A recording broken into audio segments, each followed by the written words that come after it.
Welcome back, Aisha. We've reached the final part of our discussion on how I became confident in English. I must say, your journey has been truly inspiring. Thank you, sir. It's been a long journey, but I'm very happy with how far I've come. And you should be. You've shown that anyone can become confident with the right mindset, daily practice, and patience. So now, tell us, how has your confidence in English changed your life? Sir, it has changed almost everything. Before, I was shy and scared to speak. Now, I can talk freely in English without feeling nervous. That's wonderful. Can you give us a few examples of moments when your confidence helped you in real life? Sure, sir. The first big moment was when I gave a presentation at school. Earlier, I used to avoid such activities, but this time, I volunteered. I spoke clearly, smiled, and everyone clapped. That must have felt amazing. Yes, sir. It was the first time I felt proud of my English. After that, my teacher asked me to host a small event in English. I was nervous again, but I said yes. I practiced every day, and the event went really well. Fantastic! That shows how confidence leads to new opportunities. Exactly, sir. Then I also started helping my classmates with English. Some of them were afraid like I used to be. I told them, don't worry, just speak slowly and believe in yourself. That's beautiful. You became a source of motivation for others. When we help someone else, our own confidence grows stronger too. Yes, sir. I felt proud that I could inspire someone. That's what language learning is all about: connection, confidence, and growth. Let's pause here to share something useful for our listeners. When you speak English, 1. Think about the message, not the mistakes. 2. Smile while you speak. It relaxes your voice and makes you sound friendly. 3. Use pauses to breathe and think. Fluency is not speed, it's clarity. Oh, yes, sir. Earlier, I used to speak too fast, thinking it would make me sound fluent, but then I realized that speaking slowly is better. Exactly. Fast speaking is not fluent speaking. Fluency means comfort and confidence. That's true. Also, learning English gave me a new way to express myself. I can now write my thoughts, share ideas, and even watch English movies without subtitles. That's a great achievement. You see, Aisha, English is not just a subject, it's a bridge to the world. Yes, sir. And it opened many doors for me. For example, I applied for an English speech competition last month. I spoke about self-confidence. Oh, that's wonderful. What did you talk about? I said that confidence doesn't come from knowing everything.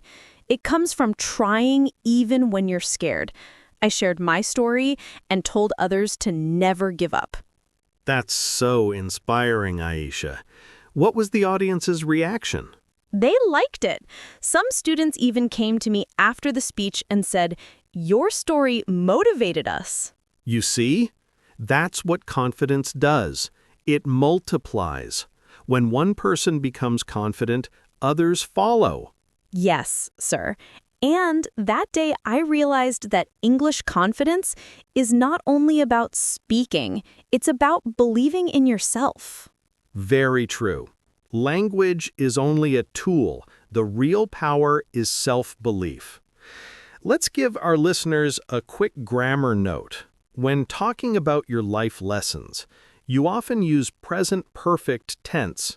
For example, I have learned, I have realized, I have improved. It shows your experience continues till now. I understand, sir. So if I say I have become confident, that means I'm still confident now? Exactly. Well said. Sir, Learning English has also made me more open-minded. I now enjoy learning about other cultures and people. That's one of the best parts of English learning. It connects you to the world. And tell me, Aisha, what are your future goals with English now?